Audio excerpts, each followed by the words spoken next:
इस बार जवाहिर की मर्जी नहीं चलेगी। मैं खुद को भी अब कमरों में बंद नहीं करूंगी मेरी जान।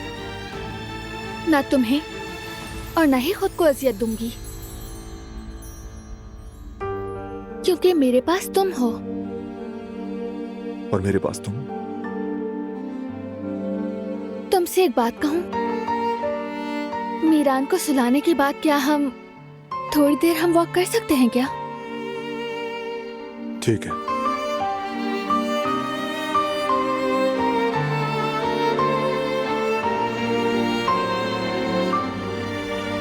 मेरे मीरान,